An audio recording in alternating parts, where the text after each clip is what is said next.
Mordhau just released on console, which means we have a lot of people jumping into the genre for the very first time. These medieval slasher games, they can be really complex and tricky at first for those new to the game. I'm Strider the Champ, and today I'm going to give you guys a crash course on the mechanics and intricacies of Mordhau. Many of my viewers play Chivalry 2. Mordhau, it's similar, but very different in that it utilizes a timing-based block mechanic, meaning you have to press the block key at the correct time to deflect your opponent's sword. Block too fast, and you get hit. Block too slow, and you get hit. At its most simplistic form, Mordhau is kind of like a back-and-forth turn-based game. One person attacks, the other blocks correctly, and then immediately attacks back in what is called a riposte. Now, notice how I just said turn-based? Well, there's this thing called initiative in medieval slasher games, which means you have the right to attack if it's your turn. When a fight starts, it's neutral. However, once that first strike is thrown and riposted or blocked successfully, the person who blocked now has the right to attack. He has the initiative. Attacking with initiative, or when it's your turn, is one of the most important concepts to understand in Mordhau. Now, when you see an opponent throwing an attack at you, or they block your attack, and you start an attack anyway, you're doing what we call gambling. You do not have the right to attack, it's not your turn, but you're doing it anyway. In most cases, this will get you killed. There are instances where you can take a calculated gamble when using a fast weapon against a slow one. However, obeying the laws of initiative in general is a very good habit to build. Now let's continue with talking about defensive gameplay, since staying alive will be the single most important aspect of your success in Mordhau as a beginner. We talked briefly about riposte, but let's dive in a little bit further. There are two elements we have to master to riposte successfully. First, we need to recognize our enemy is throwing an attack and correctly time our block input. Secondly, we have to immediately input our own attack. The timing here can be a tad tricky at first, since there's a pretty small window of time to input your attack to get a successful riposte. If you take too long, you'll just throw a standard attack. The reason we want to hit an actual riposte is the attack is sped up when you get a successful riposte, making it more dangerous than your neutral attacks. Now, the second form of defense is chambering. To do this, you mirror the attack being thrown at you and attack back. So if someone is trying to stab you, you simply aim a stab back at them. Chambers, they don't use stamina, but can be much more difficult to correctly time and pick up on than ripostes. To make things even more difficult, chambers must be angled correctly, which can be risky and difficult against advanced players who like to manipulate their swings. Chambering in Mordhau is a much less reliable form of defense than, say, Chivalry 2's equivalent of countering. I would focus only on chambering stabs, as they are much simpler to chamber than slashes or overheads. Now lastly, let's talk about using movement or footwork to defend ourselves.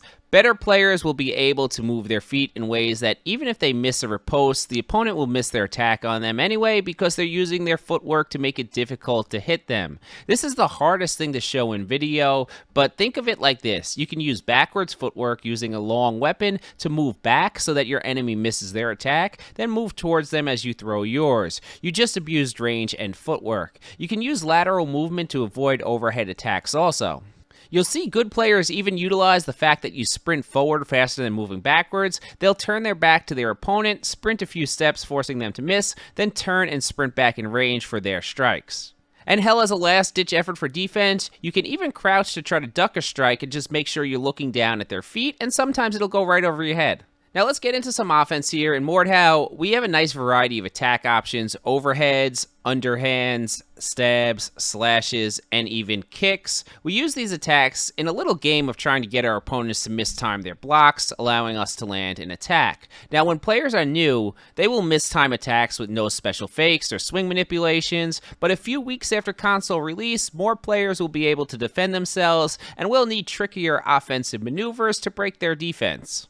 Let's start with swing manipulation. There are two basic forms of manipulation called drags and accels. These slow down or speed up our attacks and are used to make enemies mistime blocks. Let's start with an accel. To perform an accel, I simply move my attack icon past my opponent or swing into them. Just think of it like a baseball bat swinging through your target.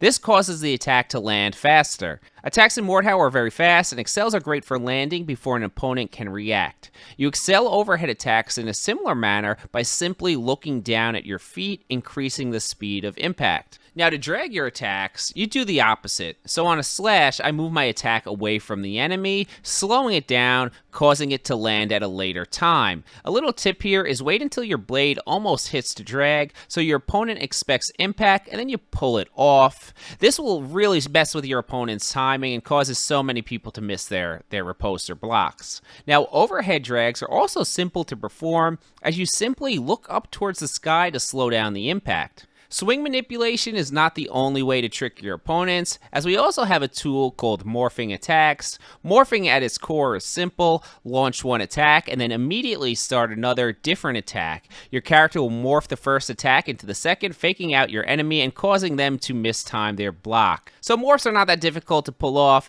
Input a slash and then immediately input something like an overhead, and you'll see it go from one attack into the other. Morphs can also be performed or for posts and chambers, making them a great tool to break rhythm and tendency and stop the back and forth rhythm of block, strike, block, strike. New players especially are going to be panic blocking like crazy and will fall for morphs over and over and over again. Now, the last and one of the best methods of getting past your opponent's guard is attack canceling, and this can look janky as hell, and many veterans complain about it. To cancel an attack, you simply start an attack, and then you hit the attack cancel keybind. You can do this multiple times in a row, making it look like your character is like jiggling or having a seizure. What many times will happen is your opponent bites on the attack cancel, you see them block, and then simply attack for a free hit. Being patient when someone spams attack cancel is one of the hardest things to do in Mordhau. Alright guys, that brings us to the end of the crash course on Mordhau. Enjoy the game, and if you found the video helpful, hit the subscribe, champ out.